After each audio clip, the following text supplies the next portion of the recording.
Working towards a common goal. As a team మనందరం కూడా ఒక గోల్ పెట్టుకొని ఆ టీమ్ మెంబర్స్ అందరు కూడా ఒకరికొకరికి సపోర్ట్ చేస్తూ హెల్ప్ చేస్తూ ఆ కామన్ గోల్ని అచీవ్ చేయడమే టీమ్ వర్క్ అంటారు. So as a student class రూమ్లో టీమ్ వర్క్ జరగాల, ఎగ్జామినేషన్ హాల్లో టీమ్ వర్క్ జరగాల. టీమ్ వర్క్ అనేది ఎగ్జామినేషన్ హాల్లో జరగడం వల్ల you are spoiling your friend. ఇది కూడా తెలుసుకోవడం చాలా ఇంపార్టెంట్. డూస్ అందరికీ తెలుసు, డోంట్స్ కూడా తెలియాలి. Never cheat during examination, never help your friend in an improper వే.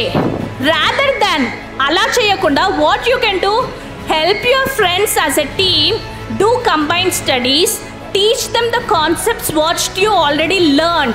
మీరు నేర్చుకున్న విషయాలు, మీరు పర్ఫెక్ట్ ఉన్న సబ్జెక్ట్స్లో మీరు పర్ఫెక్ట్ అయ్యి ఆల్రెడీ రివైజ్డ్ ఉన్న చాప్టర్స్ని మీ ఫ్రెండ్స్తో డిస్కస్ చేయండి.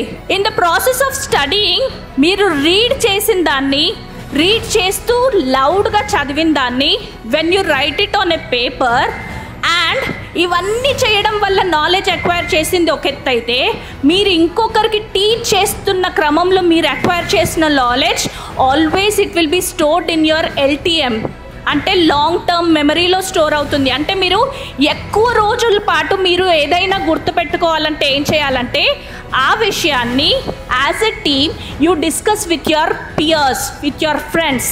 That is how you will remember the concepts in the long run. That is the importance of team work as a student.